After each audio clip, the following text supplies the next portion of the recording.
Greetings, salutations, and other big words. My name's Ethan. My handle is Wrangler. Welcome to Frequency Studios Weekly Wing It number 152 here on Rumble and YouTube. And coming up later tonight in about 1 hour from now, 45 minutes from now, I will be laying out the case. There's been a lot of talk all over the internet pushing to Nintendo to say, admit it, Samus Aran is a trans woman. It's canonical. Just admit it. Well, tonight I will be laying out the case, why that is incorrect. But for now, so if you're watching this on the replay, just like move that slider bar about an hour forward and we'll be getting started there. But starting off with me tonight is Mr. Frederick Guimone. Woo! How you doing, Wrangler? What's up, man? Doing pretty good. Also joining us tonight is the master of history, American history, Readout Productions. What's up, Readout? What? Why is everybody saying Samus is trans? We'll get into it because I log on. I'm like, I'm not tired for once on a Monday night after work. It's been a while since on a weekly link. I get a hangout, talk, what's everybody up to, and this is what I see in the headline. What? Yeah, there's been I'm doing good. This comes up every couple of years, but the last few days there's been this big push and an article that came out where someone is trying to convince Nintendo to come out and say it and just make it official canon. So at 9 o'clock Eastern time, I will be bringing that up. I'll give the context and then I will go through the literature and game history proving that it's just not correct. Is this gonna be like WCW Nitro and they entered our second hour? Is there gonna be pyro? Oh, we're talking about the trans debate about Samus. That's the second hour. We're gonna have the pyro and everything. Nitro girl will be out there and everything dancing. The main event. Well, joining us in the chat, we got MAJI-CHAN. Hey, Maji. Hey, she says, Maji. hello, walking home in the rain from work. Oh, this is a lousy time of year to walk in the rain because it's cold outside. Yeah. It is. Oh man, it's been below freezing all day. We're not getting up to the 30s at all. So, or zero for Frederick. Yeah, you wouldn't get any rain here at this time of the year. We've gotten snow since the mid-November, which is early, even for us by our standards. Like my car was almost snowed in the middle of November. It was kind of astounding, to be honest. Yeah, I mean it's rare, but I mean one time we got dumped on just like almost a foot of snow in October, and it was right after it drizzled for 3 days straight, and then the temperature dropped and it snowed. Yeah, and because the leaves had not yet fallen off the trees, they were holding a lot of that snow, and since the ground was wet and soggy, the extra heavy weight up above just it made the trees top heavy on soft ground, and a lot of them fell over. Power lines went down everywhere. It was a total disaster. It was like one of the few times that sticks out in my mind that the state of Connecticut has declared an absolute state of emergency. It was pretty bad. Thankfully, it's all too frozen for anything like that to happen right now. So it's pretty cold right now. Yeah. So what do you got working on there, Frederick? So I'm doing an inking exercise, working on Jim Lee's Batman. So Batman and Robin here. Well, I'm gone. I'm back. Here we go. There's the button I'm looking for. Okay. There's the button. There we go. Now we got that up there. So this is a nice penciled piece by Jim Lee, who's, head of DC Comics right now, who's just been sold, right? Warner Brothers has been sold now to Netflix, if I understand correctly, which I rarely understand anything correctly. But yeah, I guess the deal is not absolutely done, but that is now the plan. Who knows? Things can always change. You never know. But it looks like Netflix is going to be taking over control of Warner Brothers. Fascinating stuff. So yeah, doing a little bit of practicing my inking skills because, I pencil and ink my own stuff. But when you are working on your own stuff all the time, it's kind of nice to get out of your comfort zone and try to work on the masters. And maybe you pick up a few tidbits. You learn to improve your technique a little bit. It doesn't make you magically draw like Jim Lee, but you might learn a few things here and there that'll improve your basic skills. So that's part of my habits is, doing a little bit of practicing from time to time. Right now, I'm in between projects, just finished my campaign this Saturday, and I'm about to start the second book anytime now. So I'm trying to get in as much practice as I can before I kind of focus on the next book. Speaking of which, let me roll your comic trailer here. Thank you all so much for coming on tonight. I really appreciate it. I especially appreciate Frederick Gaumont. I'm just going to call him out tonight because, I don't know, I want to make everybody else jealous. And also, he's got a great name. Thanks for coming on, everybody. Frederick Guimont. Okay, that is actually a really cool scene. I really like that. That's cool. Damn. That looks really cool, Frederick. Frederick, what are you working on right now, man?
I love that tune, man. Dude, you'll be happy to hear. I just confirmed with the artist, the musician. He's going to be on our show tomorrow at 8. Proof of Comics. We're going to have Anonymal as our guest. It's going to be wild. Right. Anonymal. And Maji says, by the way, congrats on the successful crowdfunding. Thank you so much, Maji. It's been one hell of a ride. Like, I've been crowdfunding for 3 months and got a lot of help from all of you guys and all the commandos, a lot of Comicscape people and indie comics crowd who've just like helped me out so much in spreading the word, of course, financing the project, and just all and out encouragement. So thank you guys very much. All right. And so the campaign is closed, but if somebody still wants to support or purchase a copy of your book when it's released, is there anything they can do right now? So I closed the Fund My Comic campaign kind of automatically. I wanted to have a real end to it and for the ending to be kind of real. You can't have FOMO without the mo. So it's closed for now. I might have a second chance campaign. So when we go to the printer and we're about to get the printing done, which is going to be like probably late February, early March, then I might have a second chance campaign. But the Akira cover was a one-time special for the closeout. So I'm going to honor that and not make that cover available. So it's going to be a very limited series. I think there's a little over a dozen people who've ordered it. So it's going to be super limited edition. So people who have it, hold on to it. Might be worth something someday. So for now, so if you absolutely want to back it right now, you cannot on My Comic because it's closed. But I haven't closed the Geyser.fund campaign yet because I wanted to make sure that I wanted to double check a few things before I closed it down because I don't understand all the ins and outs of that yet. So if you want to go in and purchase it through there's nothing I can do to stop you for now. But I'm probably going to be putting that one to a halt until the second chance campaign next year as well. All right. And Rita, what you got going on? I've seen a couple new videos pop up on your channel. What have you been working on? Right now I'm taking a bit of a break of the Philadelphia videos. So throughout November and into December, I've been posting videos about Philadelphia history, mainly Revolution of Philadelphia history.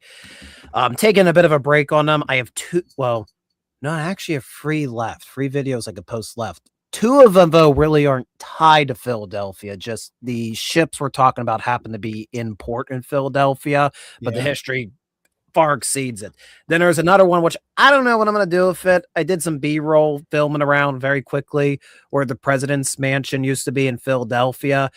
I have some opinions about how the National Park Service interpret it because they're very heavy focused on, it's basically the slavery exhibit of Independence National Historic Site.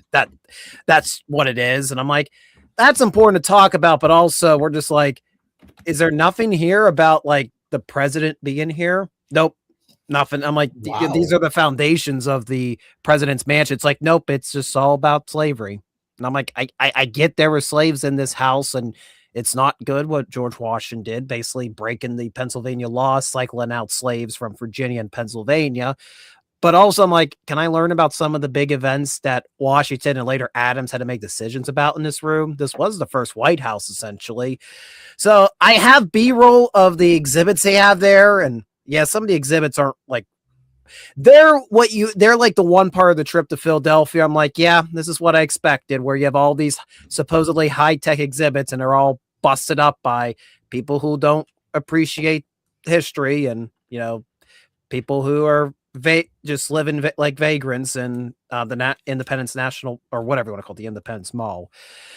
Well, that was a tangent. So I want to do an episode about the president's mansion, but I don't know if I can tackle it without going off the rails like I just did. Then there's two that will come out next year. They're going to be very in-depth videos. I'm trying to keep them to half an hour. One will be about the oldest, oldest steel warship afloat in the United States. That's the USS Olympia. It goes back to 1895. And then I'll be talking about the USS New Jersey, which of course is on the New Jersey side of the Delaware. And that's the most decorated warship still afloat from the US Navy. So a lot to talk about there. So yeah, I've been very busy. We did a video. What do we cover in our Philadelphia series? Well, we did Fort Mifflin, the fort that refused to surrender to the British. I mean, it got destroyed by the British. The Americans evacuated, but we never actually surrendered it. All that was left was the flagpole, but the flag was still flying at the end of the largest bombardment of the Revolution. Hell yeah. As it should be. We jumped over, talked about Betsy Ross, and I weighed in on, did Betsy Ross really make the first Stars and Stripes? And the answer is very, very vague. There's a lot of evidence actually for it, but then there's equal amounts of no, it doesn't make any sense. The timeline doesn't add up. Then we visited where Tun Tavern would have been standing. There's nothing there. It's just a gaping hole where I-95 runs along the waterfront. But we did a video about Tun Tavern, where the United States Marine Corps is famed to have been founded in. It's a little exaggerated. I know everybody likes saying that the Marine Corps was found in a bar, but it's also like it didn't happen over one night. It was a recruiting office throughout the American Revolution. It just didn't happen in one day. And then I decided to post something from earlier in the year about a little ironworks outside of Gettysburg, Pennsylvania. And I had this footage sitting around since June. I just didn't have time to sit down and edit it. So I just posted that Sunday just to do something a little bit different, since I've been talking about Philadelphia so long, try to talk about some old subjects people are more familiar with me discussing. So yeah, I've been very busy with the channel. I'm thinking about, I have ideas next year. I'm trying to plan what new videos I may create. I'm thinking there may be a second channel that may be created. I may be splitting Readout Productions into two separate channels. One to focus more on local history with shorter length videos I can make more frequently, and then reserve the bigger, more advanced productions for the main channel, like the retrace and histories when I go out to different sites. I'm thinking I may just split the two different spheres of interest, but time will tell if I will be able to work up the courage to do that, because when I'm not editing videos, I'm of course working all day at my day job, getting the snot beat out of me. It's not fun moving large wooden furniture in a snowstorm for customers who decide in a snowstorm that yes, they want to buy this giant console. People are strange. It's not Retail. fun moving anything in a snowstorm. No. I can't imagine like furniture. Yeah, just screw that. Like the only time people usually do that is when they're in the middle of moving. They're scheduled to move to a new home, and weather just didn't cooperate, and they're like, "Well, we got no choice now." But Well, this isn't like somebody planned to come and pick up. I mean, that's obvious. I mean, that's part of the business. And I like that. We ask for everybody to, hey, if you're going to come pick all this furniture up, be sure to call ahead and make sure we have the staff on hand to assist you if you don't have your own helpers. But normally they just roll in unannounced and they expect little old me to load everything up single-handedly. It's like, thanks. it keeps you in great shape, right? I mean, there's got to be silver lining somewhere. It keeps you in great shape until, things start falling and you start sliding. Hey guys. Hello. Hey, Raven. How's it going, Raven Nevermore? Welcome onto the panel. Long time no see, Readout. Yes, I do exist. I'm not dead yet. I'm not quite dead yet. Only mostly dead. Now, are you still in school, Readout? Because I used to hear you mention that a lot, but I haven't seen you lately, so I don't know if you're still if you finished or if you're or not. Wrapping up superlative classes as the time allows. I'm kind of not in a rush at this point. Just with how the holidays. Well, this whole fall has just been busy, so it's like, I'm going to get classes today. Oh, that's not going to happen today. Well, I'll work on those tomorrow. I'll work on them the next day. Currently how I'm enrolled, we're not even dealing with like main college curriculums anymore. We're kind of doing it for third parties where you pay a subscription, you do the classes, but there's no deadline other than do you want to keep paying this every month subscription type deal. So that helps out a lot. Allows me to be able to work, do the day job, go out, do the videos. So that's kind of where I'm handling the classes. It's almost done, but man, these past few months have been wild. Now, Maji says, I don't know, with Young Washington coming out, this might be your chance to shine, Readout. Well, that's a interesting idea. I'm going to be honest. I really don't have high hopes for Young Washington. I hope I'm proven wrong. I really do. But the material culture is really rough in that trailer for me. So it's already getting me a little worried. Hopefully the story has a heart of gold or, seems to at least care about the events, gets it somewhat right. But currently them uniforms and some of them battle formations, they ain't lining up to the historical events. And they're always getting me a little upset. Now, is this made by the same people who made Young Frankenstein? That'd be a very different movie. Now, I'd line up to see that one. I would too, folks, to be fair. Keep in mind, folks, when something's coming out, you know how there's a lot of this lately. People are like, oh, see that? It's ruined before it started. Oh, this is going to suck. None of us want to say that. None of us. We want this stuff to be good. We do. I'll be going to see it in theaters. Don't worry. I'll probably will make a video about hey, Young Washington trailer dropping made me work up the energy to actually do a live stream a few weeks back to talk about it. So the most recent episode of Uncut History, I think it was a month ago, it's still on the main channel if you want to hear my whole thoughts about the Young Washington trailer. I want to really like this, but this kind of looks like they just went to ye old wardrobe shop in Hollywood and went, yep, this'll do. And that's what's getting me very worried. I'm hoping at the very least, if the material culture ain't great, they at least portray the events. What's the way to describe it? Earnestly. I think that's the term I'm looking for. It's like, that's not what they would have been wearing, but yeah, they got basically the rough course of events right. Because what Young Washington has to do from the trailer I've seen, they got to set up George Washington when he was in his early 20s, how he got employed with the Ohio Land Company, which was based in Virginia and had claims over what is now Western Pennsylvania, which is why Washington was sent out by the colony of Virginia to initially negotiate the British Empire to be able to settle in the region, negotiate with the native tribes. Then that led to the French coming into the region, making their own negotiations with the native tribes to rival what the British were doing. This culminates in a shootout between Washington's Virginian troops, which, keep in mind, were backed by the British Empire, against French troops. A French officer is killed. Washington is blamed for that. The French retaliate and attack Washington's encampment at Fort Necessity, which was a complete mess. It poured rain. All of his gunpowder was useless. He couldn't really do anything but defend himself with bayonets, while the French and their native allies stayed in the tree line and were completely sheltered from the rain. Yeah. No problem So, with so powder. the French said Vive no la poutine France. for you. Yeah. And then what the movie is going to probably crescendo to, and this is what I'm seeing in the trailer. They're going to do they're going to do the Jumonville Glen incident. They're going to do Fort Necessity.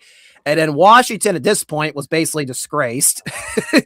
Nobody wanted to hire him. But when the British sent the regular army to handle matters, because we can't trust Virginia anymore, they blew this out of proportion. They've started a war.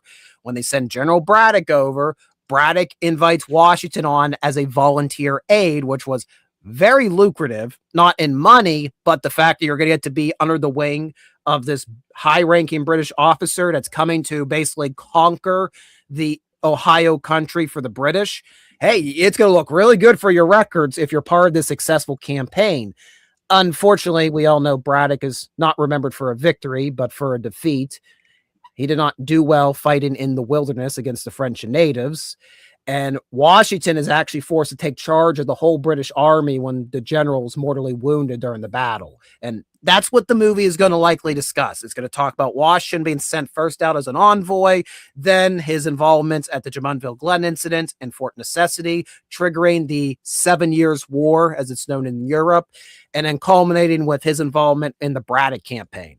For the record, all of that, what I've just described, is covered in detail on my main channel in many videos. Like, this is my bread and butter. So I really hope they do it well. And it's the story, the historical event I'm most passionate about, the French and Indian War. So I want to see it portrayed right on screen. There's only one movie that's done it right, and that's Last Mohegans, and that was in 1992. So that's the measuring stick Angel Studios has on me. Daniel Day-Lewis. Yeah, I'm not giving them any about shortcuts. Last of the Mohegans.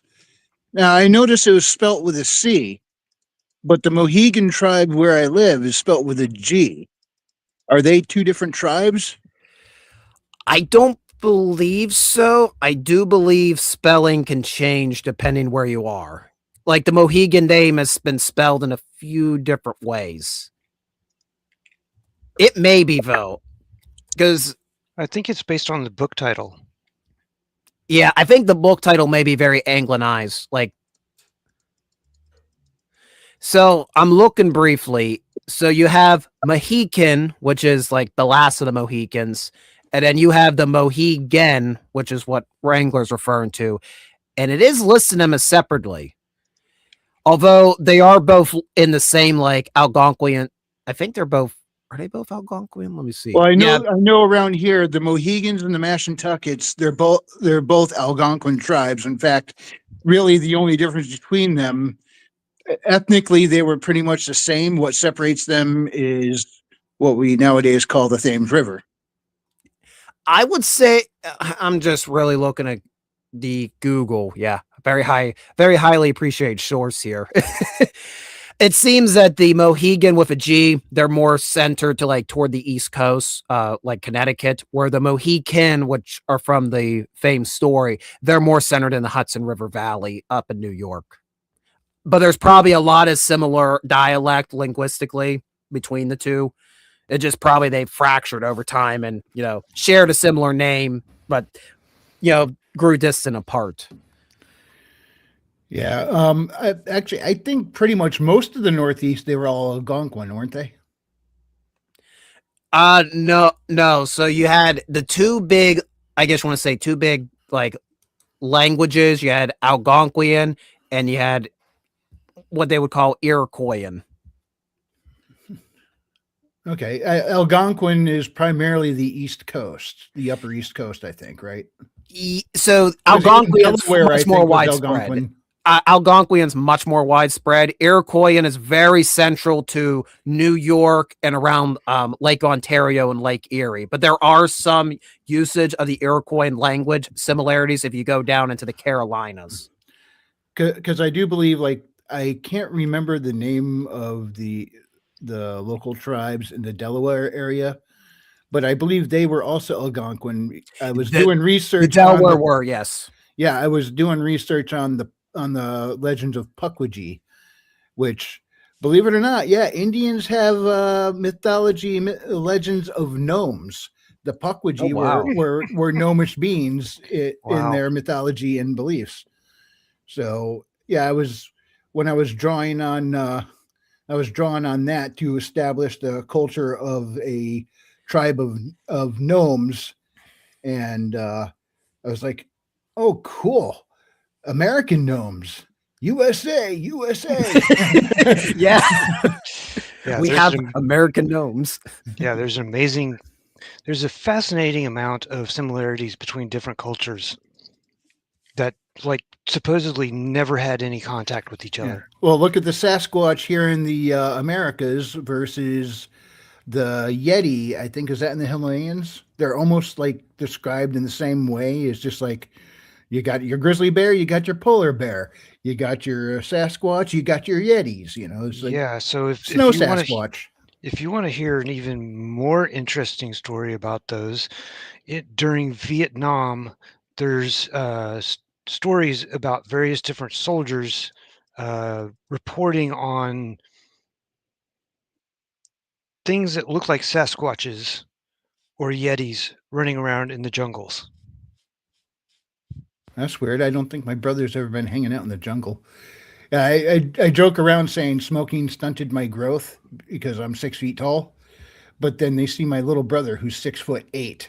And I also joke that my parents were recreating past hominids. I'm the Neanderthal and he's the Sasquatch. But then there's my older brother who's the computer programmer. I don't know how that happened, but yeah, we're big lugs. So about your other channels, is Heterochrome Media / Fubar Digital Lounge, is that still a thing for you? Or I would like it to be a thing. I mean, I enjoyed making the Blue Gender review. What was that, last March, I think? February, March. I just haven't found the time. I had a few scripts started for a few other things I wanted to review, and it just never got off the ground this summer. I mean, I'm hoping next year I can go back and do more with it, but that's just my issue. I pour so much energy into just the videos on the main channel, but I also know that I think I have maybe too much of a mixed bag, like on the main channel. There's just too much variety, which I like variety. I want to show that I'm not just I'm just a one-trick pony to no, I have interests in many different fields, but the TubeU algorithm doesn't appreciate variety, apparently. It doesn't know how to promote you. yeah. So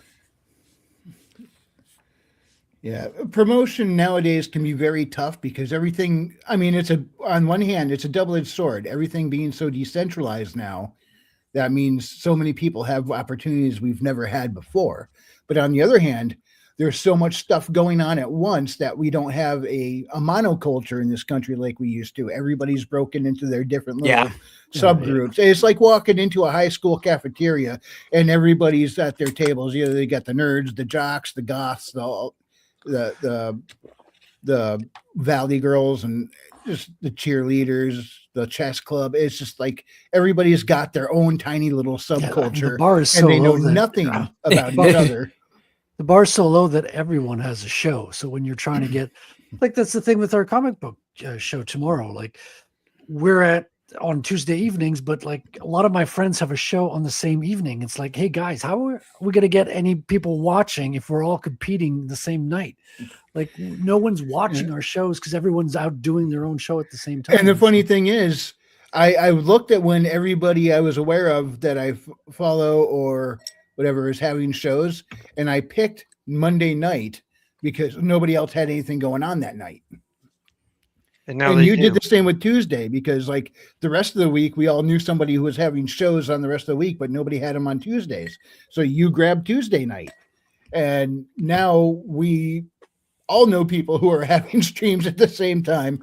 I mean, as we network and meet more people, it's bound to happen. There's going to be others who are already in that time slot. You can't really avoid it, but and hey, we're going up against juggernauts like Tim Pool, who has his live show at that time and one of the biggest live shows on YouTube.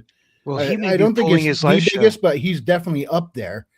And you know, so we're competing with that. And I'm not complaining about that because, you know, he's having discussions that need to be had. He's, for better or for worse, he's bringing up things to be discussed instead of having it just, you know, people griping to their own selves. People can actually get out there and discuss these ideas, compare, contrast, and see if it holds up to scrutiny. So that's definitely on the world stage a far more important topics to be discussed. We're discussing entertainment, but I mean, in some ways, it's just as important because we're discussing our culture, our popular culture. Just like it's what binds a lot of us: shared ideas, shared values, shared mythologies. That does hold communities and cultures together. So these things are important as well, but not in the same way. But Raven, I think you're starting to bring up a good point there. That Tim Pool may pull some of his main shows off of YouTube. There's several creators; they're pulling their live streams off the platform. Let's get into that in just a moment. Let me just catch up with the chat real quick. MAJI said the Great Flood shows up in almost every culture, and yeah, that's true. Across the world, they all refer to the Great Flood. And then she says, at this rate, YouTube is canceling channels like they are insects due to their AI bots. Yeah, that's a whole nother discussion in itself. Twitter's doing the same thing with people's accounts. I saw 2 comic book creators getting their account canceled, like Salty and Michael Bancroft. Yeah, but that is also another discussion on its own. Yeah, but just saying, like it's not just YouTube. But Raven, you had something to address concerning Tim Pool and probably in relation to the shooting that happened at his compound, right? So he's not just pulling the show off YouTube. He's looking at pulling the podcast. He may keep his one-man show continuing, but because of the because of all the security and everything else going on, it's getting really dangerous for him. And so he's like, I may just have to shut the whole thing down. Yeah, I watched that video from him this morning too. And that's crazy. I mean, just a couple months off the heels of what happened with Charlie Kirk. Yeah. And there's been upticks in political violence. I mean, he's, I don't know if I know he talks about the prospects and possibilities of civil war all the time. And, you know, I personally think we are in one. It's primarily 4th and 5th generational right now, but there is some kinetic happening. It's not fully kinetic, thankfully, and I hope and pray that it does not go that way. But things are escalating, and it's not fun. In a way, it already has with Charlie Kirk. Yeah, I mean. But when I say fully kinetic, I'm talking about pockets of violence all over the place. Yeah. We're seeing instances of it, but not like full blown conflicts breaking out as of yet. And I hope we don't. Yeah, it's the early markers, and hopefully with a bunch of the various different things currently going on in the news, hopefully some of that may help, but I don't know. It's going to take a while to find out what happens. Now, we all have the idea of Civil War in our head based on the Civil War that happened in the 1800s. Thankfully, Readout's here. I'm sure you know a thing or two about that, but a lot of people think that if you were going to have another Civil War, it would look like it did back then. Readout, what's your take on that? I would not. Yeah, It's not going to look like 1861 and 1865. This Yeah. is, I agree with most people when they're like, the Civil War's coming, the society's breakdown. Like, if it would even break down to the point of actual like factions fighting it out, don't look to the American Civil War of the 19th century as an example. Look something more to like all the civil wars you hear about in the Middle East. Serbia. Yeah. Well, yeah, we could talk about the Balkans as well. Yeah. That was what I was. That's kind of what I've been thinking about as far as Civil War is just the Serbian Civil War. Now, could you give us a breakdown on what those look like and contrast them to our 1800s Civil War? So, well, Readout may have a better idea because I just kind of. Oh, I was asking Readout, but So, long story short, in the Balkans and Europe, when the Soviet Union collapsed, well, this will start even before the collapse of the Soviet Union. When the Soviet Union was letting its satellites in the Eastern Bloc go one by one, becoming more, they can go off and make their own countries. What you end up happening was you had these countries that had arbitrary borders for about 30 or 40 years, and all of a sudden they've just been lifted, and everybody was like you had all these different ethnic and cultural groups together in these arbitrary borders. And when they start having public elections, well, they very quickly were getting rigged, and you had all sorts of nationalist groups go for different factions, different ethnicities, and these countries that were trying to become, I guess I want to say, democratic from the communist way, they immediately broke down and just started collapsing in upon themselves. So you'd go with one country that had been unified with communism for 30 years. They go vote. Nobody agrees with the elections. Fighting breaks out all across. Then they start partitioning off into smaller countries, which then themselves start imploding amongst themselves because they have ethnic groups within those subsections. The most famous of the Balkan Wars is the Bosnian War, which the city of Sarajevo was besieged for 4 years. The only thing I can compare it to would be Stalingrad during World War II and Aleppo in Syria, which is the siege of Aleppo still going on today in Syria? I think it went on forever, but that's what it was. When we talk about balkanization, where basically a country implodes in upon itself. The Civil War in the 19th century for America is a little interesting because you have two very distinct governments going at each other. Most civil wars are very messy. They're very ugly. They have multiple factions. Some are formal governments. Others are just insurgent groups. And don't get me wrong, during the American Civil War, you did have insurgent groups, but generally the boundaries were pretty well defined by the Mason-Dixon line and then running west between states that were considered free states, states that were considered slave states. Of course, you had a few exceptions with the border states, like Maryland was a Union state that accepted slavery, but the two factions were relatively easily defined. The Confederacy had its own established government. It had its own established currency, own established infrastructure, which was already built in when they seceded.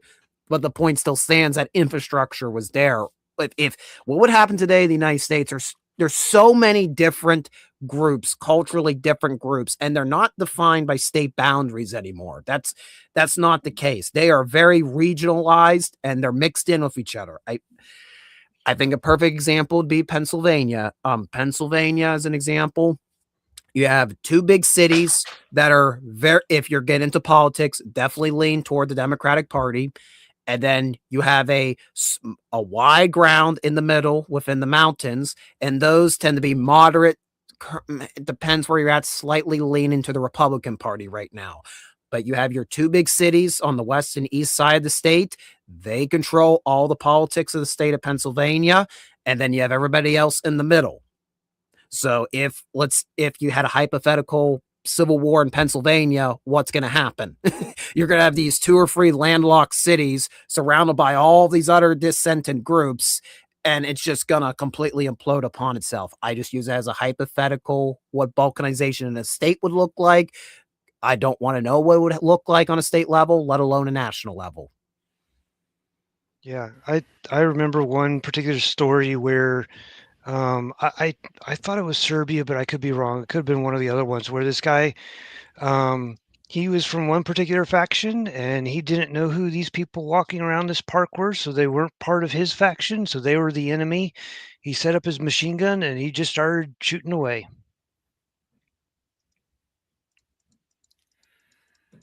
Yeah, I mean, whether it's in pockets all over the place or two lines coming up, it's messy and it's nasty either way. And do you see any possibility of de-escalation in the near future? I would like to. I mean, what do you mean by de-escalation? Like that we're not going to get as violent anymore, like real world violence, or we're talking about all the rampant. I guess you want to call all the culture war stuff. What do you mean by de-escalation? Oh, it's probably all interconnected, but Yeah, like we see the escalations during excuse me, during the campaigning for the last election. I mean, Trump actually got grazed by a bullet when surrounded by what's supposed to be the world's greatest security team. That still happens.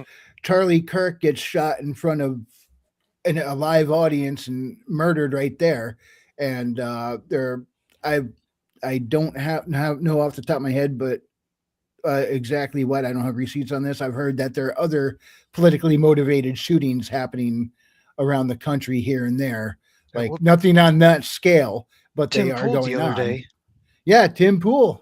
His compound got shot at, and I know we have little information about that, but the probability of that not being politically motivated is almost nil, and that's just my opinion. I can't prove that, but The other one that I know is politically motivated is Benny Johnson.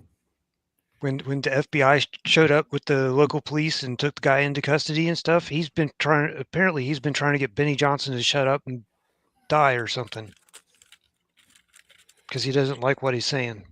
Yeah, and this is just getting way out of hand, and people seem to feel justified in making these shootings, or else, frankly, if they didn't think there was some kind of justification for it, they probably wouldn't be trying it. And I'm hoping to see a way where like people finally go, you know what, this is getting insane. We need to chill out and like breathe and like reassess. And I personally don't currently see I guess an off ramp where that's going to happen. It just seems to be intensifying. And I'm wondering if there's some way where this can all just, is there anybody who's got the pull to go out there and say, hey, chill out, and actually have people calm down and just reassess? Or are they so caught up in their absolutism that there's no way to stop until it has to come to a head before it cools down? Well, I think what I would say is, and this is probably gonna be taken the wrong way, when you see these moments this is the internet, everything is taken the wrong way. You know what? You're right. You are right on that. When you have political escalation, you have a political violence escalate in the United States or in any country for that matter. Usually what subdues it for a time is some sort of existential threat, something that's able to kind of presses everybody hand to go, okay, we can't deal with that for right now. We got to go do something else. I mean, you can see that, I would say during probably, well, I mean, the Civil War, we didn't really have the existential. We made the existential threat was that we couldn't handle what the debate over slavery, and we just decided we couldn't take it anymore. But I guess you want to say like the Great War when it happens in 1914. There was a lot going on in the United States leading up in the early 1900s. A lot that doesn't get talked about. Everybody just thinks, one day we decided to go join the Great War. We had a lot going on within the United States because we had our Red Scares we were handling with, all that crazy stuff. And then initially we weren't supposed to be involved in the war until 1917. There was a lot of labor unrest in the coal fields in West Virginia, down into Tennessee at that point. A lot of that got put on the back burner because we were now going to war. We had to put all of our services together for the betterment of the country. And then after that, of course, then it re-escalated again, the labor disputes, and that culminates in the West Virginia Mine War. So I don't know. I think it's something like, I don't want an existential threat to happen to the United States, but I mean, that probably would subdue a lot of the infighting for a time. Yeah. So would you call the state of our country right now an equivalent to the Bleeding Kansas phase? If you're talking about it in terms of the culture, there are some similarities.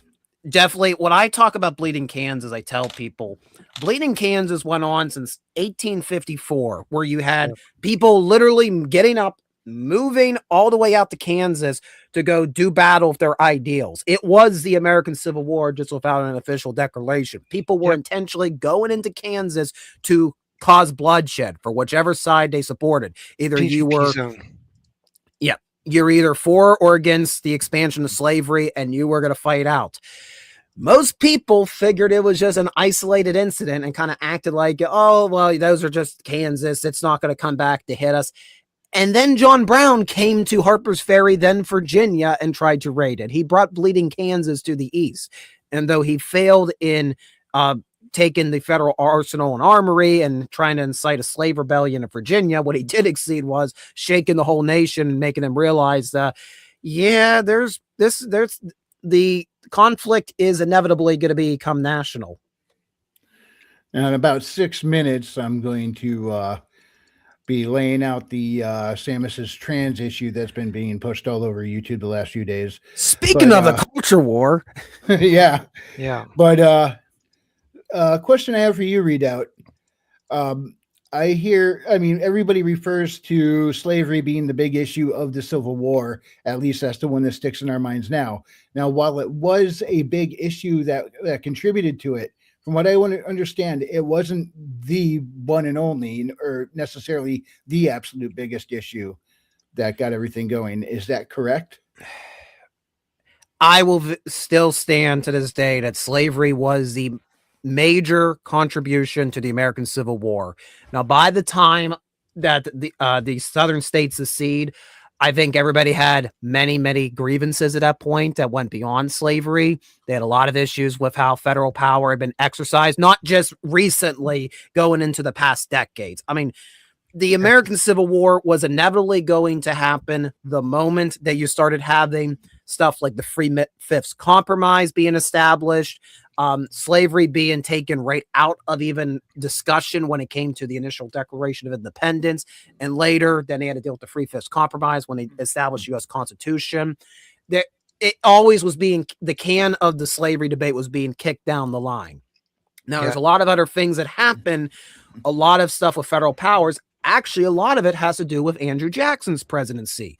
It's very interesting that Andrew Jackson, everybody brings him up. He's the one that kicked the Federal Reserve out of America at that time, wasn't he? What he ended up doing, he did a lot of stuff with how he ran the federal government, and he actually basically went from the South's idol to the South's most hated individual at one point. People forget, in the 1830s, we almost had a civil war over the nullification crisis, where essentially some people in South Carolina. I didn't even know that. Yeah.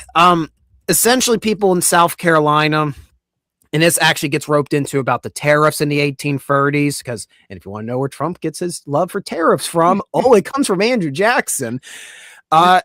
Wasn't that also about the time that New England had a whole bunch of problems and they were complaining about possibly leaving? We still have a whole bunch of problems, but that's besides the point. Yeah, and I'm going to be honest, I'm not the best of mind right now to speak about the nullification crisis, because that's a whole discussion itself. Even I only know the rough details. Essentially, South Carolina pushed for the tariffs of I shouldn't say everybody in South Carolina. Representatives in South Carolina, they pushed for these tariffs to be imposed, mainly because they were hoping it was going to force Jackson to not support them. They were kind of hoping it was kind of trying to psych out Jackson or something like that. And essentially Jackson went through with it. He's like, okay, this is what you wanted. This is what the House and Senate voted for. Okay, I'll sign into law. And then representatives of South Carolina went, no, we don't want the tariffs. We don't. It's like, well, you push it into law. So it was a whole political game that completely backfired on that House and the Senate. And then of course everybody wanted to nullify the tariffs, and it went to the point that Jackson threatened to send federal troops into South Carolina to force the tariffs, to force them to be enacted upon. Okay. If you guys could excuse me for just 1 minute, I will be right back. He's run away. He bravely ran away. He bravely ran away.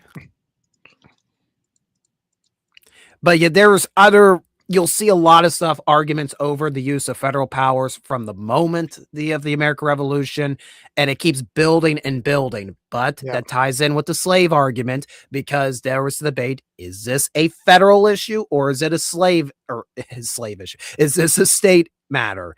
And it just kept building and building, and they kept making compromises and resolves that never were going to last more than a few months. And it just finally, by the election of 1860, the election of 1860 is one of the most unique presidential elections.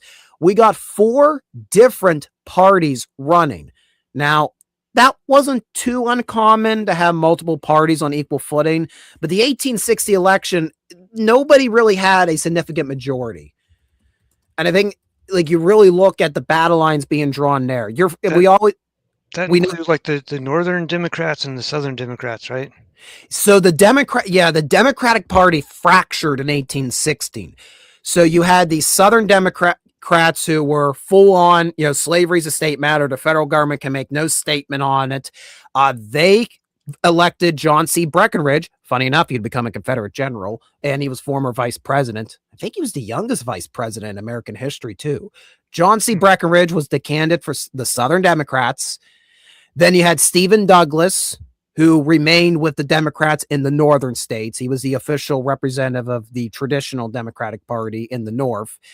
Of course, we had Abraham Lincoln as a Republican Party. This is the second major election for the Republican Party. And then you had the Constitutional Union Party that nobody talks about. They elected John Bell, and they were largely popular in the border states. And essentially the Constitutional Union was, please don't go to civil war, because if you start fighting each other, guess where all the battles are going to happen? In our states. So that's kind of what led to the election of Lincoln, and of course led to upset in the southern states because it wasn't a significant majority. It was, quarters. It was Lincoln had technically gotten the majority of the election, but it was much lower than historically in other elections. And that's what leads to everybody declaring they're seceding. And the thing is, why slavery is the main issue when inciting the Civil War, at least politically. Just look at just about every state constitution that's made for the Confederacy, every declaration of independence by a southern state during the Civil War. They're all going to cite slavery in some capacity. Yeah. Well, okay. And at the government level, that was known, but at the soldier level, like, I don't know that a lot of people knew or understood a lot of that stuff. Because I remember seeing an interview with some guy who was a Confederate soldier. It's an old video, and he joined up and stuff because his people came and were attacking his neighbor's yard or his neighbor's place, the farm and stuff, and so he joined up to and that's basically what all the neighbors were signing up for, is that their land had been invaded. Yeah, well, we can return to this, but it is now 9 o'clock. Ooh, it's the second hour of the weekly Language. Cue the pyro. It's the top of the hour here. So it's time to address this whole push that's been going around about Samus being trans. Let me start off with a little bit of mood music here. Let me fire this up.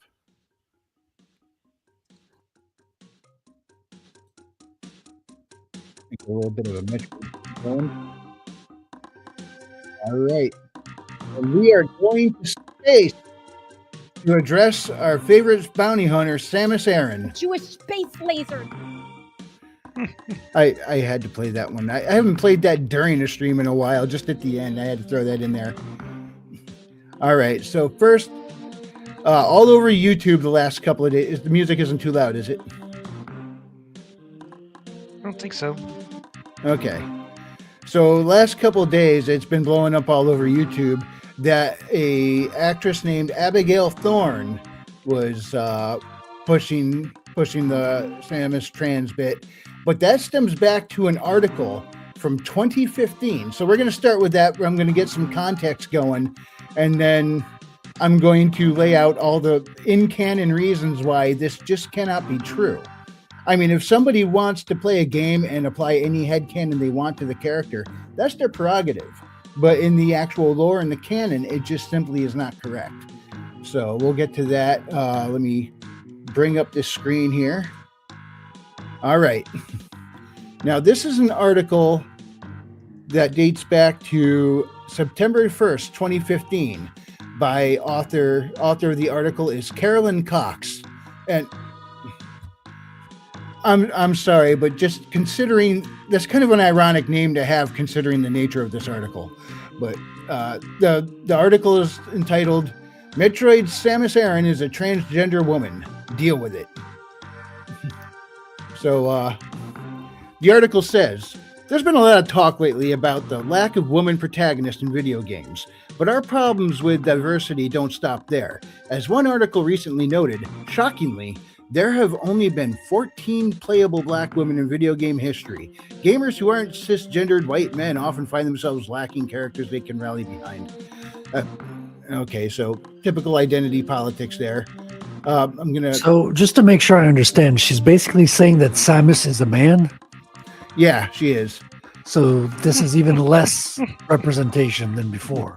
Yeah, I mean, I often refer to Samus as the first lady of gaming, but this is kind of from the same crowd that's constantly pushing we need more female representation.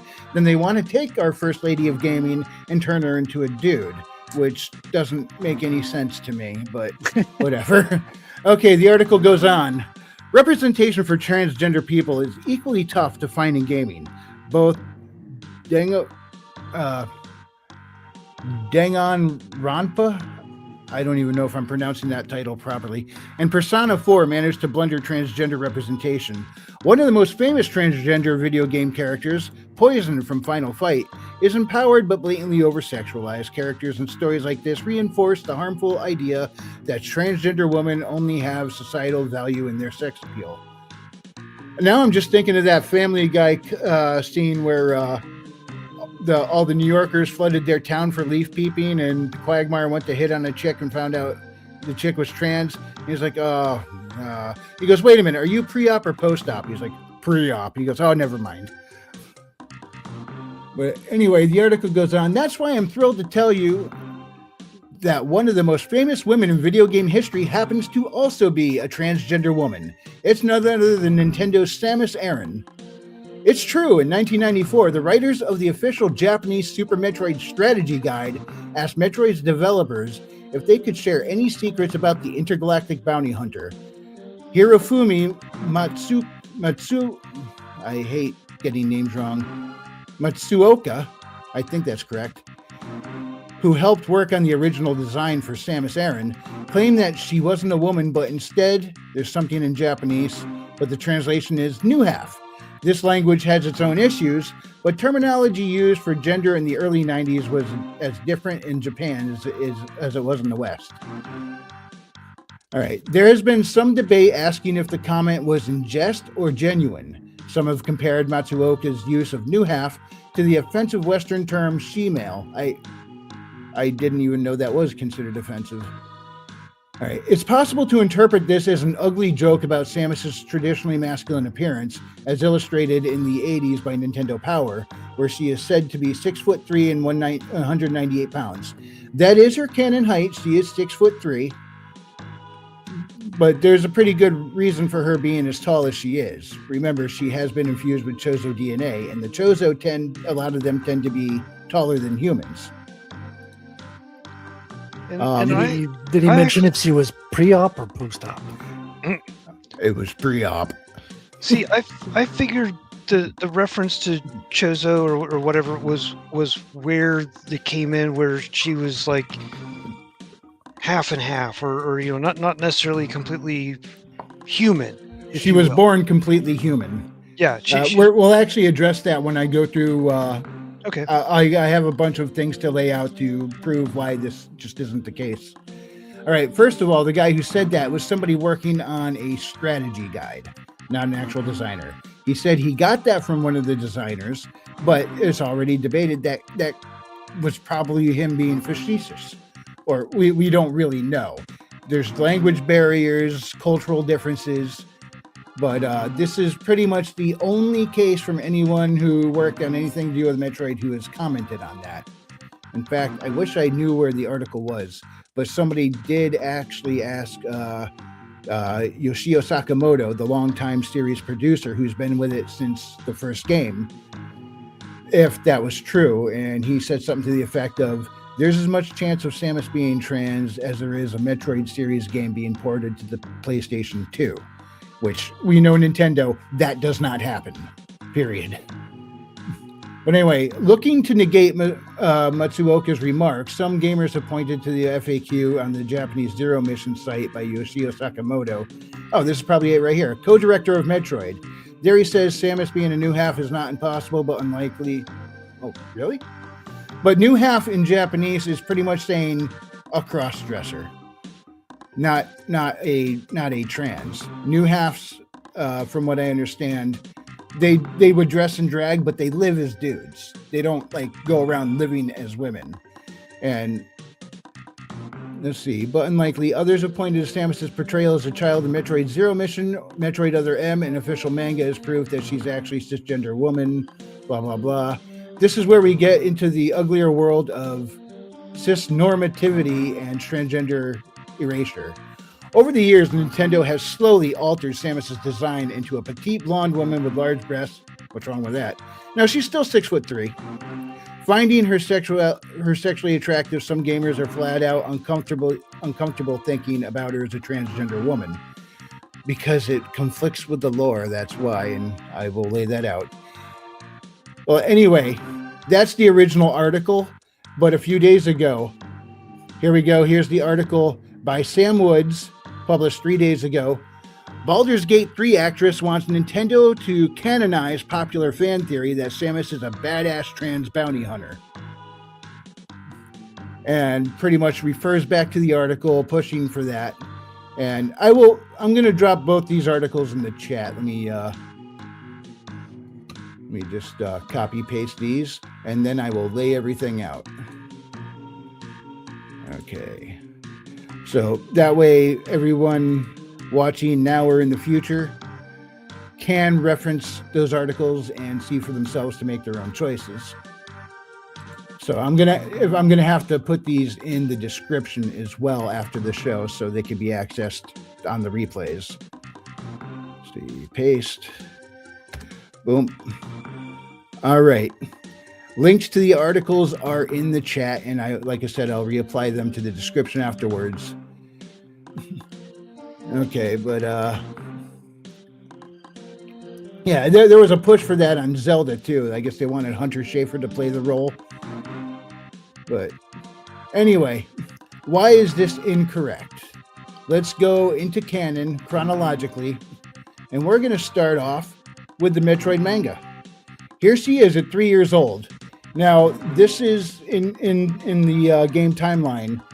This is on the cosmic calendar year of 2000. Now, there's a little bit of a mix-up. People aren't sure. They think Samus was born in the cosmic calendar year of 2000. This is not the Gregorian calendar.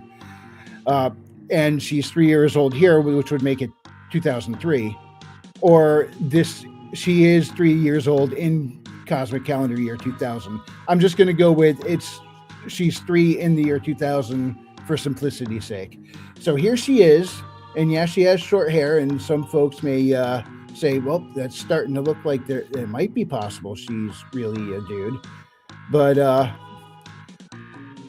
in a couple panels over, she goes running into where her dad was having negotiations with the Chozo and accidentally bonks into Old Bird.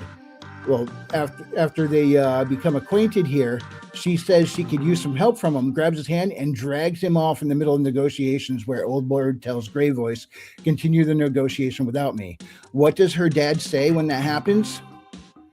That girl will be the death of me. Exhibit A. All right. So a few hours later, space pirates attacked that space colony and wiped everybody out. Samus and Pionchi, they're the only survivors. The Chozo come back to help, and they find she's it. She's the only one left. So they take her to their planet Zebes, to look after her because she has no one, nowhere to go, nothing. So when they bring her there, they're trying to figure out what they should do with her. And what happens is the planet's computer, Mother Brain, no, she's not important later in the series at all. No, she comes up and says, "We don't have the resources to keep humans here. It will be necessary for us to keep her restricted to Brinstar and Criteria." All right. So what we have here is Samus at 3 years old on planet Zebes, all by herself, no other humans around. She's like, there aren't any kids here. Where are my friends? She is the only human being on this planet at 3 years old. And she will spend the next 11 years there. So they end up, let me go this. So they infuse her with Chozo DNA, and that helps her be able to survive the atmosphere and conditions and environment of this planet. So this effectively makes her superhuman. But so you could say she's trans species because she's had her genes altered, and that is why part of the reason why she grows so tall. She reaches 6'3" at her adult height. But what happens is, let's fast forward to that 11 years of training. Here she is, age 14. Looks a lot like a chick to me. How about you guys? And then we jump forward again. She's hot. At 14? I mean, if I was 14, that's what I would say. Okay. So here she is again, here, age 14, looking very much feminine in her, what do they say, body type A, body type B? Well, this is body type B, I guess. I don't know. I don't know which one they assign to it, but either way, very much female biologically. Now, let's jump to her. This is her at age either 18 or 20. They weren't exactly precise on how much time had passed. But here she's working with the Galactic Federation Police. She is a police officer. Here she is. And how she's grown and developed. She seems to be following natural female progression there, right? And then we jump to later. Here she is, age 28. At age 28, she's looking pretty ladylike, I would say, and everything they've depicted in here has been very much how a natural female body would develop as time goes on. Now, going in game, in Metroid Prime 1, there is a scan log where Samus hacks into the space pirates' databases and finds a log 10.023.7 entitled The Hunter, where the space pirates say, Security Command issued an all points alert after the fall of Zebes. The alert concerns bioform Samus Aran, also known as the Hunter. Subject is female hominid and heavily armed. Female hominid. So this is all in canon, going along the lines of what, in canon, both in literature and in game. So like I said, if someone wants to play a game and put whatever headcanon they want into that game as they play, that's fine. You do you. It is your prerogative. But in official canon, no, it's clearly, this is almost 40 years of canon because it came out here in the States in 88. So I think it came out in Japan either 86 or 87. So we're looking at almost 40 years of her canonically being female. Yes, in the manual of Metroid 1, it said he and referred to him as a dude, but that's because They were trying to have the big surprise reveal at the end. If you speed run the game and she removes her armor, you see she is a woman. That was supposed to be a big surprise. That's why they kept it that way in the original manual. That surprise is long gone. So in the remake, they did not do that at all, because everybody knew at that point. But there it is, all in game. And so sorry guys, if you want her to be trans, then in your own headcanon, that's fine. But as Taika Waititi wisely said once, I'll ruin your mythos in a minute, baby. And in canon, she is definitely female. And if that just isn't quite enough, then remember what Shakira said. Hips don't lie. And there's no indication that she was ever at any point a dude. Check out them hips.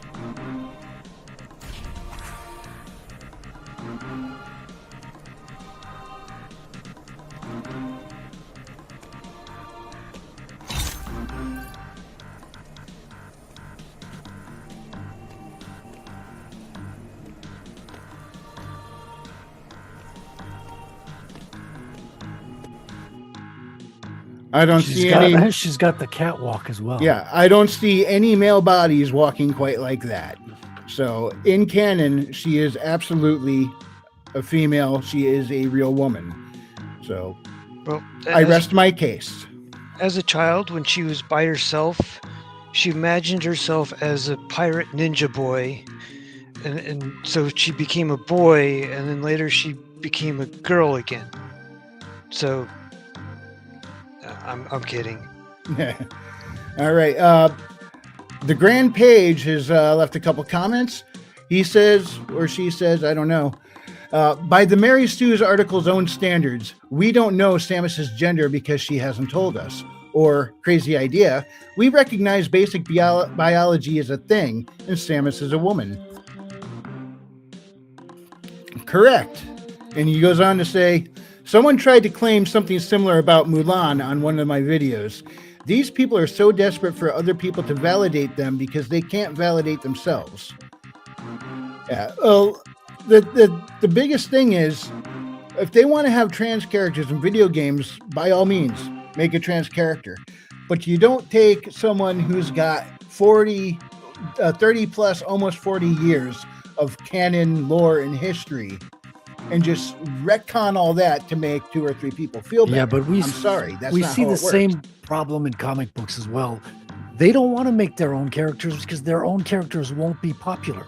They want to take the spotlight. They want to take something that's already beloved and dear to people and change that, take control of that. And it's like it's domination, right? It's a power move. It's saying, I now impose this upon you. Oh, I'm now drawing a blank. There is a character in DC who is fairly well liked, and he is canonically gay, married to a dude, and he has been since the very beginning. And unfortunately, I'm blanking on his name. And this dude is badass. Like, his head is pretty much a supercomputer. So as soon as he enters a fight, he automatically processes like every possible scenario in the fight on how to, pretty much he's already mentally gone through all the possibilities and won the fight before it started.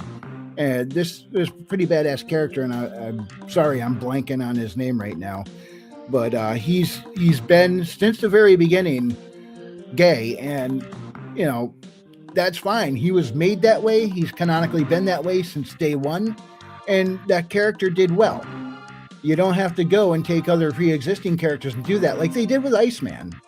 That was just out of nowhere. And aren't they trying to do that with Tim Drake as well now?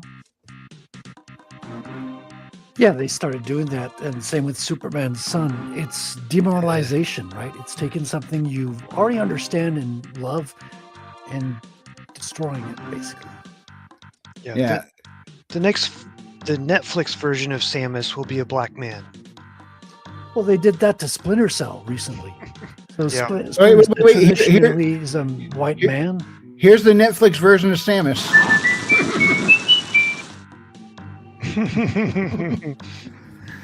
Yeah, and if I'm not sure. I didn't look it up and confirm this for myself, but this Baldur's Gate actress, Abigail Thorne, from what I understand, she's a trans woman, and she would like to play Samus in a Metroid movie. So, can't say there aren't ulterior motives to her pushing that, but you just can't just take an existing character and change everything about it, like I said, to make a couple of people feel better. It's just not how it works. Well, excuse me, princess. They sure try, though. Yeah. Baldur's Gate 3 actress. Does that mean voice actress? Yes. Or Yep. does they come out with the live action movie thing for it? Yeah, Abigail Thorne. For years now, a popular fan theory, has circulated the internet speculating that Metroid Samus Aran is trans. These theories cite her size and build as key elements as to why she could be a trans woman, and fuel was only added to the fire in 2015 in that article we read at the beginning of the spiel. But now speaking to us at The Gamer, The Gamer, prominent trans actress Abigail Thorne from Baldur's Gate 3, House of the Dragon, Andor, has called on Nintendo to come out and tell us what we already know and confirm the long-running fan theory. Is this really a fan theory? I don't think so. There's just, I don't think that this is the primary target audience who go out and play video games. I could be wrong. There could be quite a few, but typically, I think most of the people who are fans of the Metroid series never saw her this way, and the only reason they're hearing about this is because a few people who got identity politics in the brain are pushing this stuff, and it's going viral all over the place. But I think I've pretty well laid out why this is incorrect in canon. Yeah, they're living in their own bubble. I live in my own bubble too. I will fully admit that. But I do try to, stay somewhat grounded. I don't always succeed, but I try.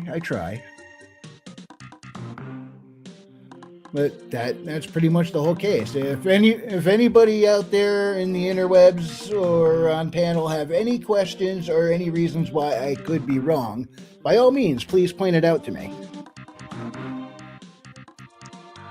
Well, it's like them and their 3 or 4 friends came up with this theory, and to them, they've got the whole head canon around it, and nobody else has ever heard of it before. Yep. Yeah, but like I said, the last couple of days, it's been blowing up all over YouTube. People addressing this, and a lot of them are coming out and saying, "Well, obviously this is wrong, and this Samus isn't a trans woman," which I agree with, but none of them have laid out the evidence in canon why that is incorrect, and so I thought I would do so. Because otherwise it's just a whole bunch of he said, she said, and people bickering.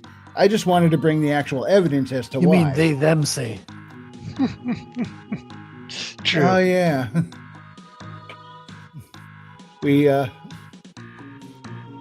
I've lost track of what is it, so many pronouns out there. Some of them just don't even make sense anymore.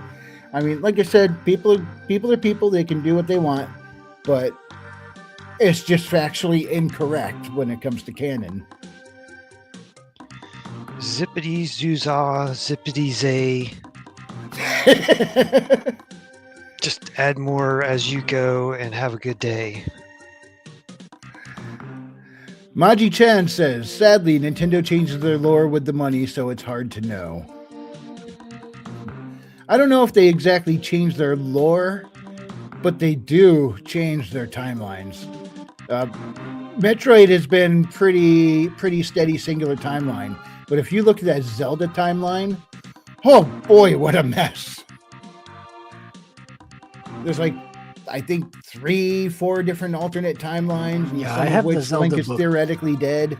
I have the book here on Zelda with the whole historical timeline laid out. Yeah, It's weird. how hairy does that thing get? Does it turn into spaghetti? I haven't looked at it recently, but there's some weird stuff like the second game apparently is like way out. Very different timeline. Like it's not right after the first one like you'd expect. Yeah. For example, I think the first game is not the beginning of the overall timeline. In Zelda 2, Link is it looks like Zelda from the first one has fallen under a spell and is sleeping. No, it's But clearly it turns not. out Link was doing this for a previous Zelda. Yeah, it's not the same Zelda. So they decided to name every princess Zelda in honor of one of the Zeldas, the first Zelda probably. Right. And I know in the first game, I think Link is something like 14 years old, and then the second game he's supposed to be 16 years old at the time the game came out. But I So think the there's Zelda been- he saved in the first game is perfectly fine. He's doing this for a Zelda that's been sleeping for a couple hundred years. Yeah, I think it's 1,000. That's a long nap. I honestly sometimes wouldn't mind taking that nap, but Yeah. Like, can I just do that every winter? I want to spend winter like the chipmunks do. You could try. I mean, They holiday wake up every season 3 is days to coming up. eat and poop and go back to sleep. You have vacation during Christmas season, Christmas holidays? Well, my vacation time is coming up, I think next week or week after. And I will be spending my vacation time trying to get the rest of my manuscript squared away for Mystified Investigations and get a more solid start on United States Stellar Marshals. Sweet. Yeah, you know what? Since I'm talking about it, I think this is a good time to run my trailer. Here we go.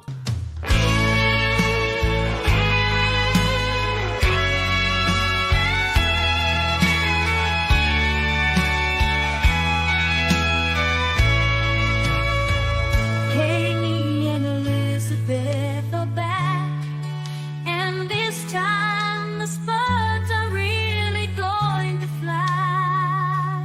Who's wild? And this time the Spuds are really going to fly. And Haley's world. Who's wild? And this time the Spuds are really going to fly. Who's world? And this time the Spuds are really going to fly.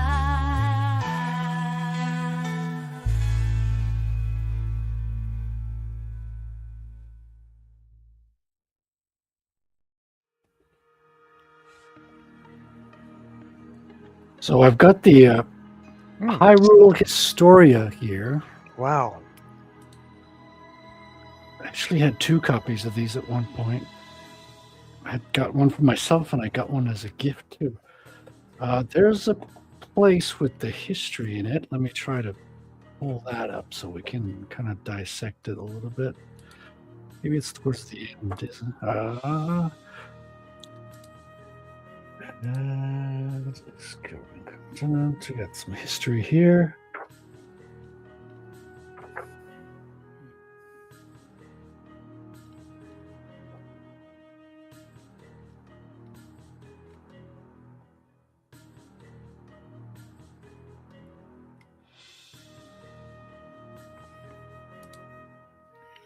There's a whole era thing happening, but I'm trying to look for the games. Oh, by the way, the Grand Page who had commented, he mentioned his channel, so I just went to take a look and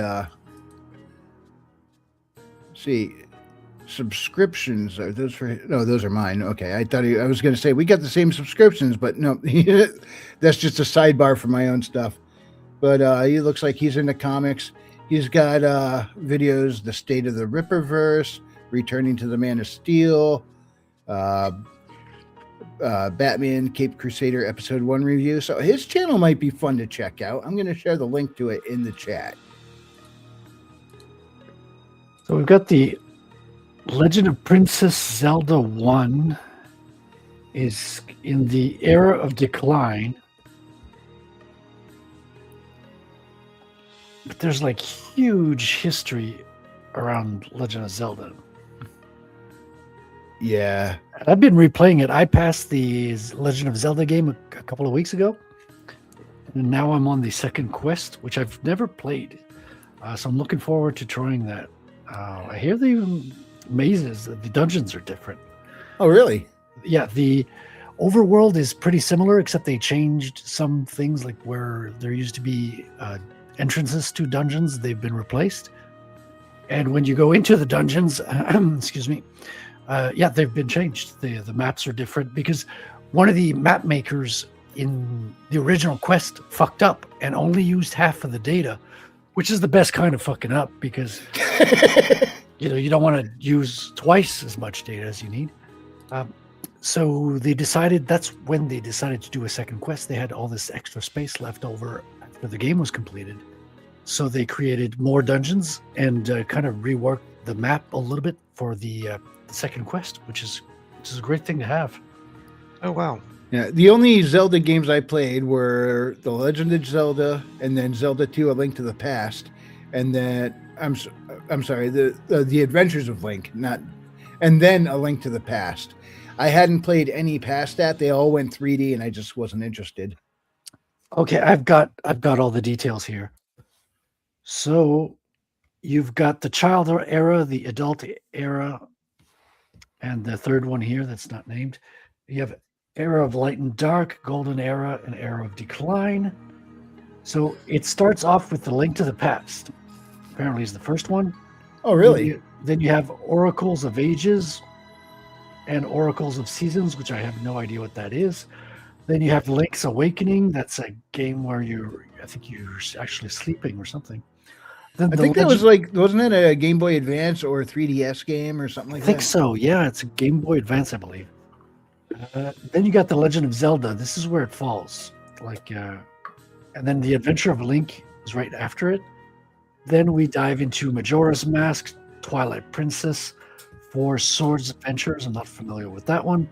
The Wind Waker, Phantom Hourglass, Spirit Tracks. Oh, there's one other here before. Skyward Sword, The Minish Cap, Four Swords, Ocarina of Time. So is Ocarina of Time where the timeline split into multiple parallels? I've never played it. I'm looking at the line that's coming down the page, and then it branches off. Oh, you're right. Into 3 columns. You're right. Okay, yeah, it turns into literally 3. So, okay, Ocarina of Time. There's the hero is defeated. So if the hero is defeated, that's when you get to the original games. The hero is triumphant. That's where you go to Majora's Mask. And if the Sacred Realm remains protected, and this is the child era and the adult era is under the hero is triumphant thing. So you got parallel timelines depending on if he's defeated or not. Yeah. This is kind of why you need the manual like this to keep track of them all, because my guess is, I mean, maybe I'm wrong, but I'm going to guess they probably figured out how all the timelines fit together like after the fact and had to do some finagling.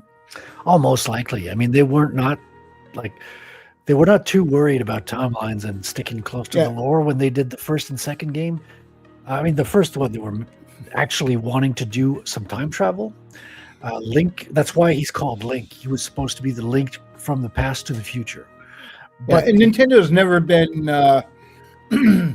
never mixed words on the fact that they go with making a fun game first and then consider story second. Yeah, and the Triforce was supposed to be circuits as well. So you were supposed to actually do some time traveling within the first game, right, straight off the bat. And the second game, none of the people working on the first game were working on the second game. It was a completely different team because the people who were working on the first game, I believe, went on to do Mario 2. So which Mario 2, the what we know here in the States is the Lost Levels, or the one that was the reskin of Doki Doki Panic? I'm not sure enough to venture an answer to that. But all I know is relevant to the conversation is they were not the ones working on the second game. In the second game, the lead to the second game never got to lead another Zelda project because it's one of the only games that's considered to be a failure on the part of Nintendo. Yeah, and I do like what they were going for, but the execution was not done well. Yeah, and it was not a failure financially. Just to be clear, like they made its money. I think it was the top 10, top 7, or something. So it clearly made a lot of money. But like Legend of Zelda they decided to go back to the model, obviously with the Link to the Past in the Super Nintendo game, which is top down, bringing back a lot of the Yeah, enemies and dungeon I systems. loved that game. I played through that a few times. It was just fun. I just started a game with it. I have too many games right now, so I'm kind of dispersed between a lot of stuff. Oh, understood. But yeah, I started a game on Link to the Past too. I mean, Prime 4 just came out, and it's going to be at least a couple months before I touch it. And yeah, I've heard the good reviews. I've heard the bad reviews. I've heard the some who are just individually split. Like, I don't mean some players like it, some players don't, which there is that. But I mean, some people, they say there's all this that I love about it, and there's this other stuff I hate about it. And I've sat and I don't care about spoilers, so I watched all the cutscenes. They've been on YouTube, so I watched them all. And I'm still willing to give it a shot. After all, when it was announced in 2017, that was the entire reason I bought a Switch. So I'm going to see that through and get it and play it. And having watched the cutscenes, this one's definitely much more story driven. So it's a much more on rails, and you're not going to have sequence breaking and stuff like in traditional Metroid games. And I see the things that the people are complaining about, but I also see what they were trying to go for with the story. And personally, I understand most people say there shouldn't be dialogue in Metroid. There shouldn't be her working with others. There should be isolation. Most of the series, yes. I don't mind an occasional game where she has to work with others or put together a team. I'm okay with that. I didn't like how they delivered the lines. I liked what they were trying to convey, but I think it was a swing and a miss on how they did it. Considering these guys, they're trained Federation troopers. They shouldn't have been so overly chatty or corny or cringy, which in some ways they toned it down a bit and then ramped it up again in other areas. But it's like once in a while a game where you got dialogue and interpersonal characters and stuff is okay. Just don't do it every time. That'll tank the series if you do that regularly. But I looked at what they did. I'm like, with a bit of a rewrite on the lines and a better delivery, but the story they were trying to go for could have worked a lot better, in my opinion. But I'm still willing to give it a shot. It looks like it could be fun. There's some out there saying, hey, this is a great game. It's just not a great Metroid game because of all this. And yeah, there was tonal clash. And if they toned that down, it could have worked a lot better. However, there are some who understandably, even if it was delivered well, wouldn't want that in their game whatsoever because they're purists who are like, it's Samus is a silent protagonist. So there shouldn't be dialogue, and she should be on her own every time. And it's like, I get where they're coming from. I don't totally disagree with them, just a little bit, And we all have our own different opinions, our likes, dislikes, and how we think a series should go. But so I understand the complaints, and I do understand the praises. And I can see both sides on this, but I'm still going to give the game a shot myself. My biggest worry is the controls. Metroid Prime 1 and 2 had what they call the tank controls. For Metroid Prime 3, they had the Wii. It was on the Wii, and so it was a totally different control setup, but it worked very well. For this one, they just have the dual analog twin sticks, the typical. I mean, they have motion controls or mouse controls if you're on the Switch too, but they don't have the classic GameCube tank controls. And whenever I tried when on the remaster, when that came out, I tried the twin stick. I couldn't do it. I was just all messed up. I tried to get used to it and I couldn't. I went back to the tank controls and I was fine. And I'm not going to have those tank controls as an option in 4, so I'm not sure how well I'm going to proceed with this. Yeah.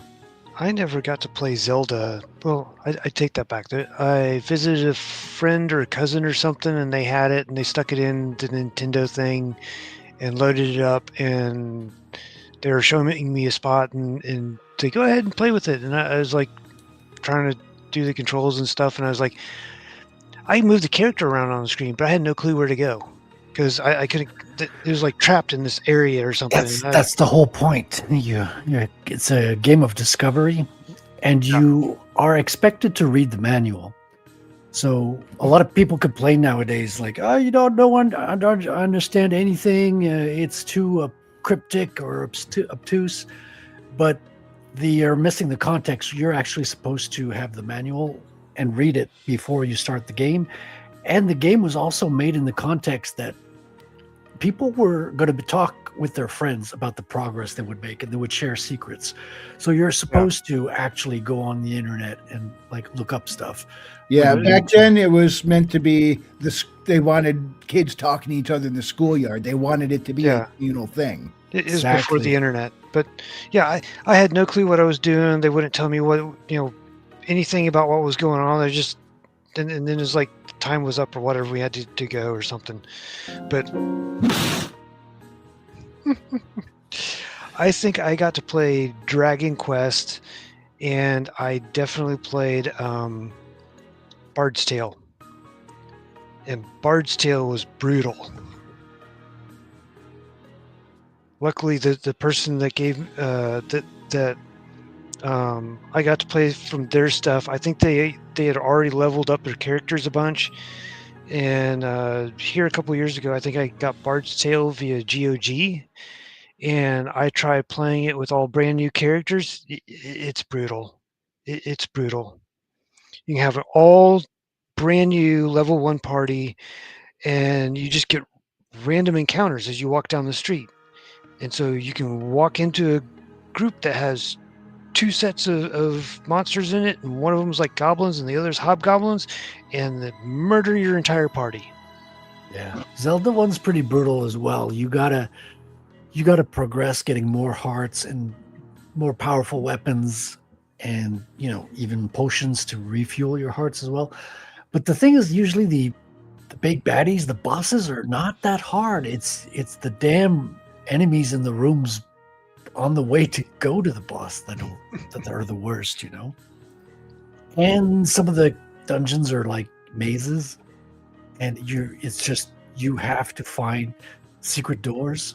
You have to blow up walls, and the game does not give you cheats, right? It does not show you cracks in the wall where you can put a bomb. All the walls look nice and clean and finished. And that is something it shares in common with Metroid. The original Metroid had a lot of that as well. And sometimes it was pretty well linked to progression to figure that out.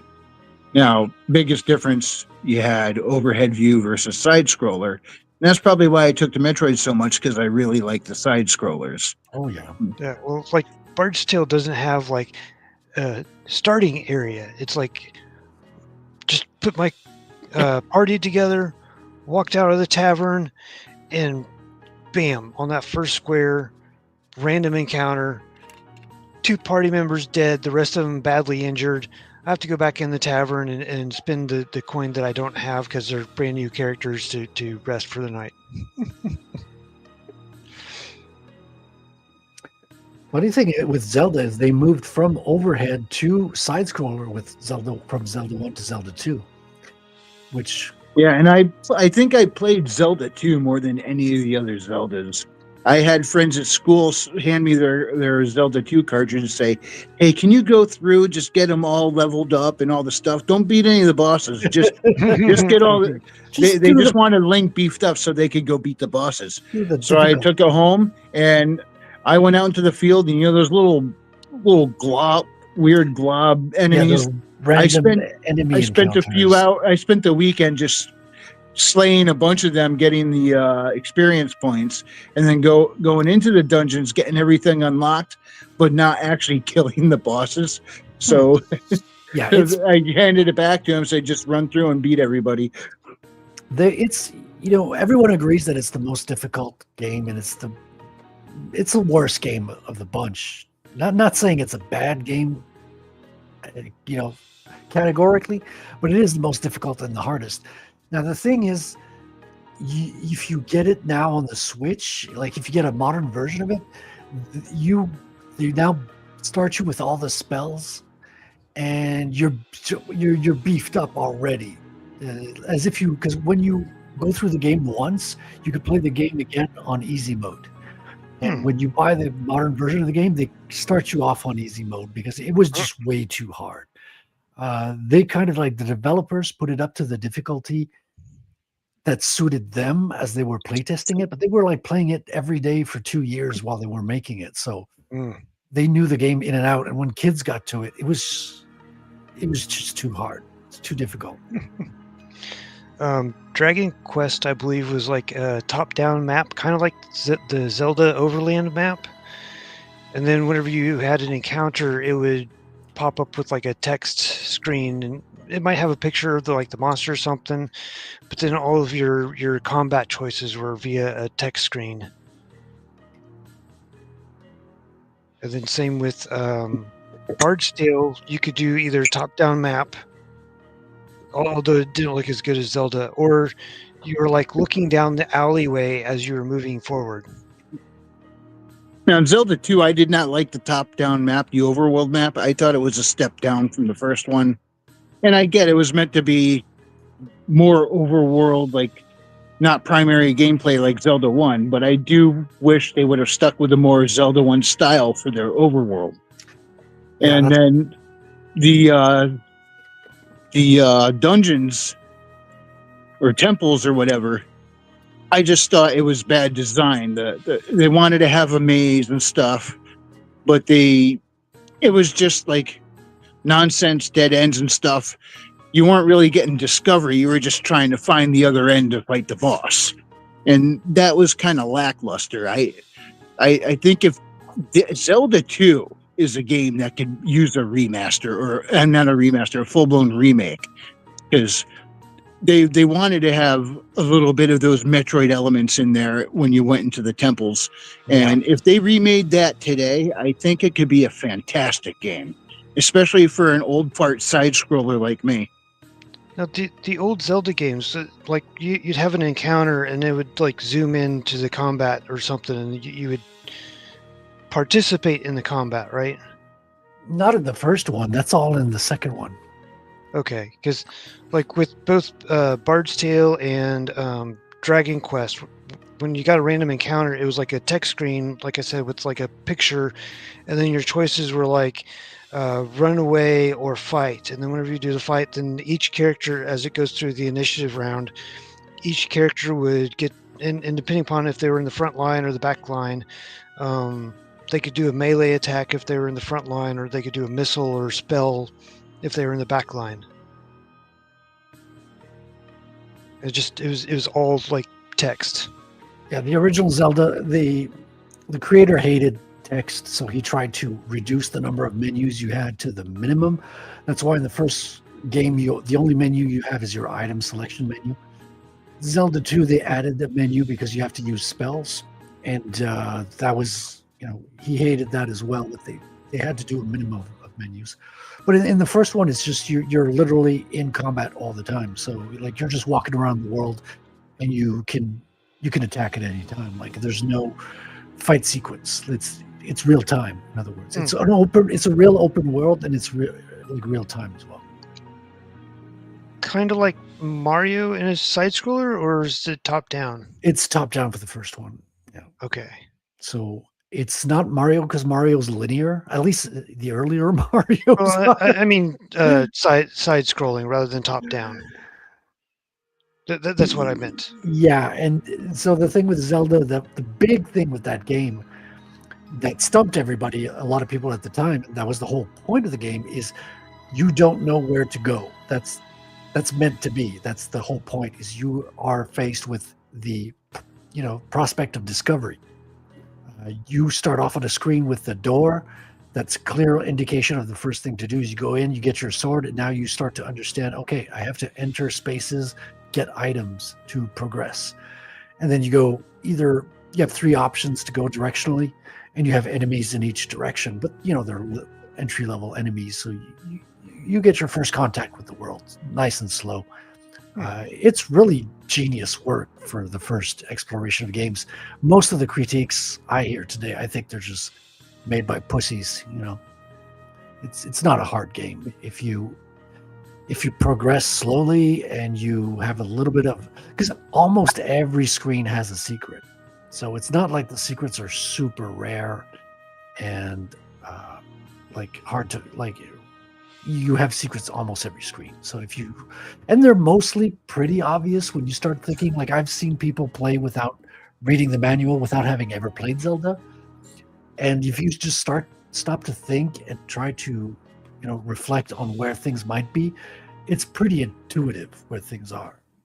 Yeah, I think had I gone that route, started a new game or something, it might have been a bit more intuitive and stuff. But I think my friend or cousin, whoever it was, they were at a point where they were stumped and they just handed me the controller and you figure it out. You're talking about Zelda 2. That's a different game. Yeah. Yeah, that one's really hard. And when you die, they send you all the way back. So the first one was really... it'll make you pull your hair out. The first one, when you died at a dungeon, you started at the beginning of the dungeon. It was really fair. But the second game, you had to start all the way up to the map, and it was a large map. The first one, when you were on the overworld, you did that as well. You started back on the start screen, but it's a small map, so it wasn't too bad. You could go back to wherever you were in 5 minutes.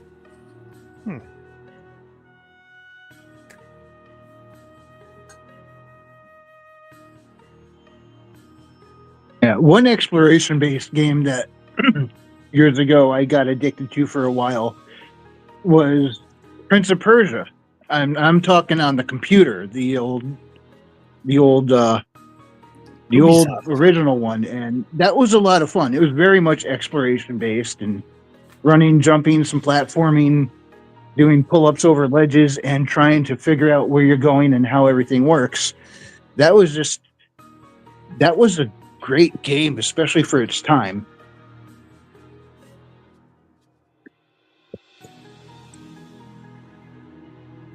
I don't think I've ever played that one.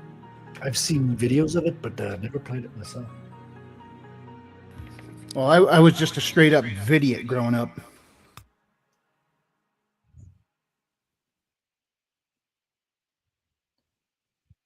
So I discovered a strange new concept in gaming yesterday called, how there's speed runs of games? You've got the 100% where you have to do everything in a game. Mm-hmm. Yep. Then you have the any percent, which is you try to finish the game as fast as possible and do as little as possible, whatever.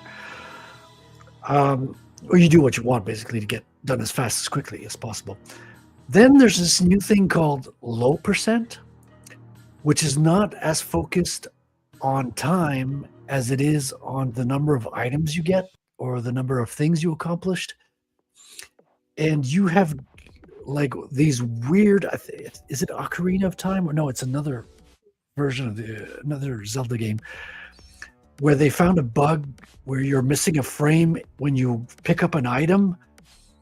And if you leave the game be, your character will slowly go backwards and clip into walls, right? But it's over multiple hours, right? You leave the game overnight. So people are making speed runs of 24 hours and they're just staring. The Link character is just picking up a gem and staring at it, but that clips you into areas you're not supposed to get to just yet. So, and especially the most important thing in the low percent is not picking up items. So if you don't have to pick up a key and you can just stare at an item, like a gem, then this qualifies you higher up on the rank because you had less items. despite it taking many more hours. So you're ranked by the number of items and then the time it takes. So Yeah. if you have less items, you trump people who have less time. It's very strange.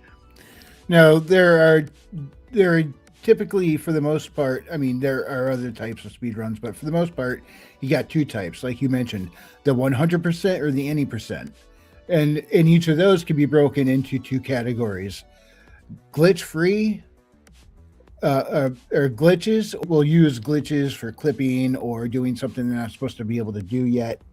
And Riding your horse one of the backwards things up I the like to do mountainside.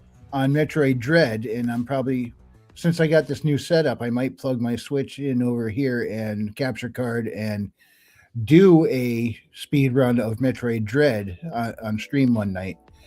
But I do glitch free, and it takes me about 2 hours and 20 minutes to go from beginning to end. And I guess anything under 3 hours on Dread is considered a speed run.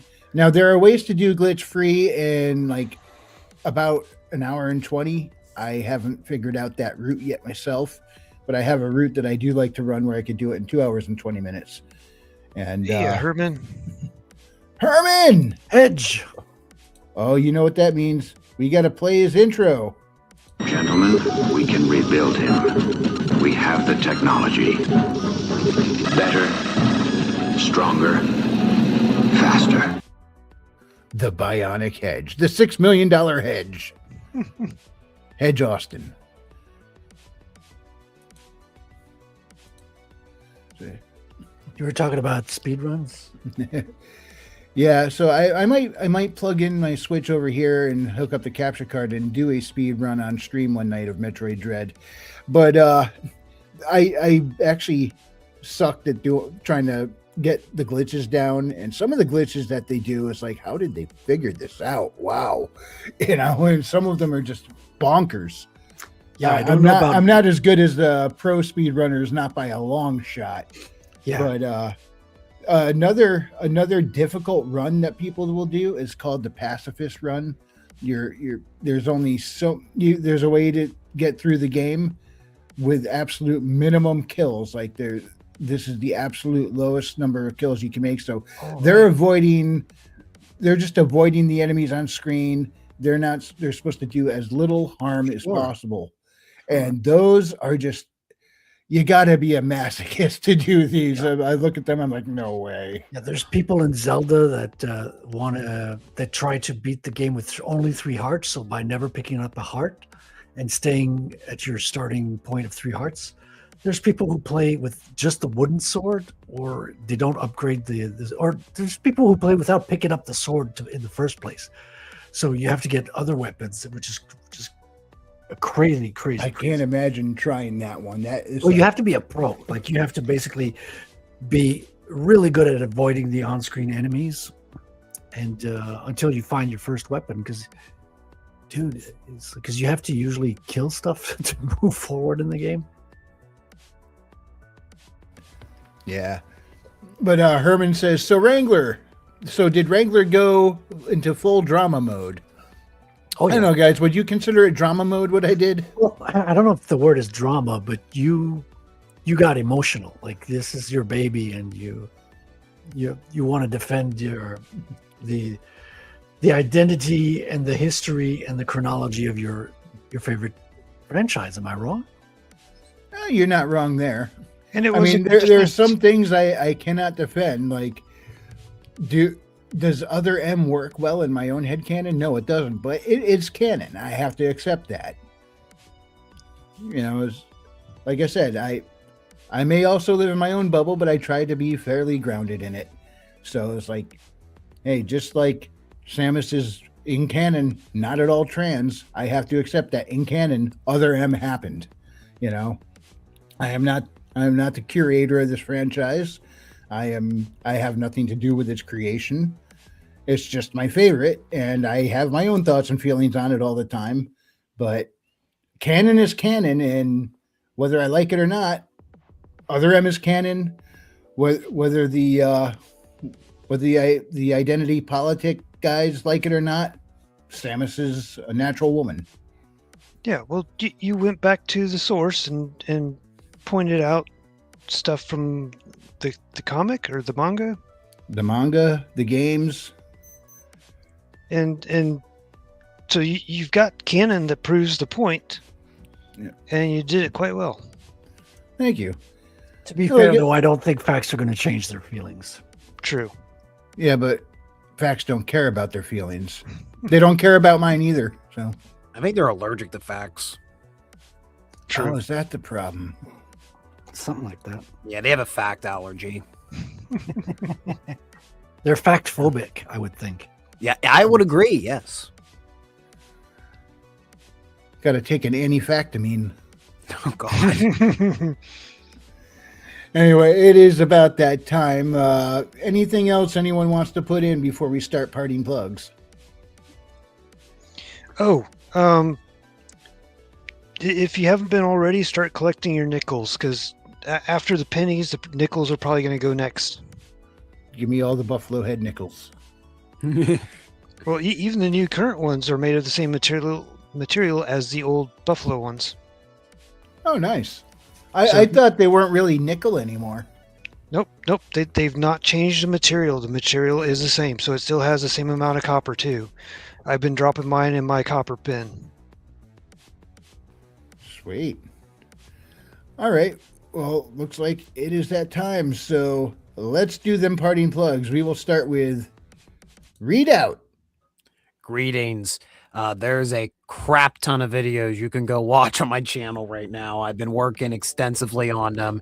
All types of American history. Most recent ones have been about Philadelphia's tie to the American Revolution, but I got a few more surprises coming up before the new year. And as I mentioned earlier in the stream, new year, I have two major editions of Retracing History coming up. One on the USS Olympia and one on the USS New Jersey, but that'll be after the holidays. Need some time to edit that. Alrighty. And then we got Raven. Hey, yeah, I've been working on stuff, but I've got a long ways to go. In the meanwhile, check out The Revenant and the Cult and the other books by Herman P. Hunter. Buy his book. Yep, The Wizard's Stone, The Revenant in the Tomb, The Revenant in the Cult, The Revenant in the Cult Part 2. I think that's The Witchwood, right? Yep. Yeah, so check those out. They are on Amazon or I think pretty much anywhere books are sold. All right. Frederick. I'm Batman. I'm Batman.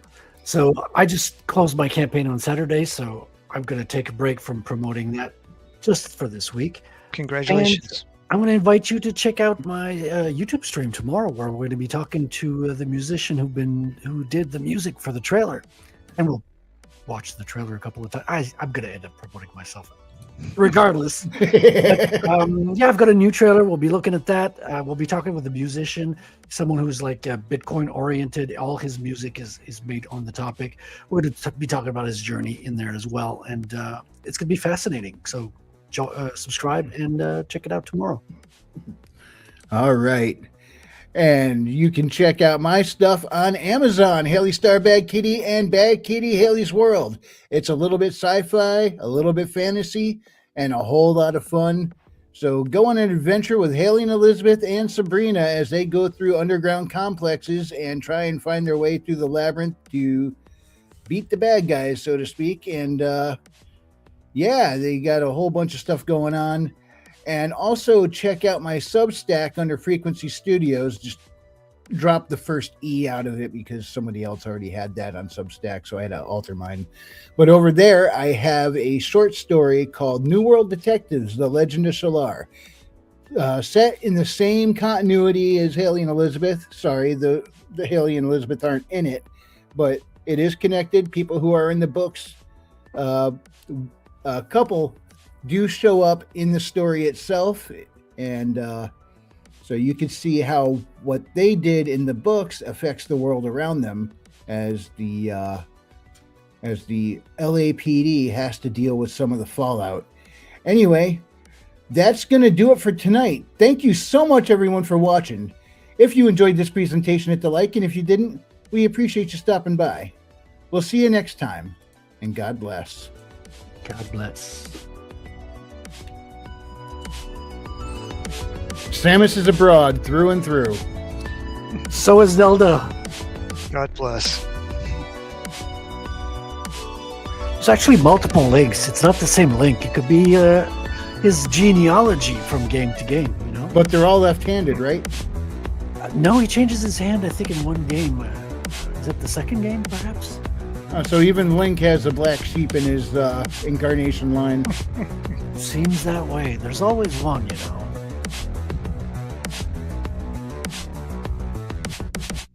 Jewish space lasers. Good night, everybody. Good night.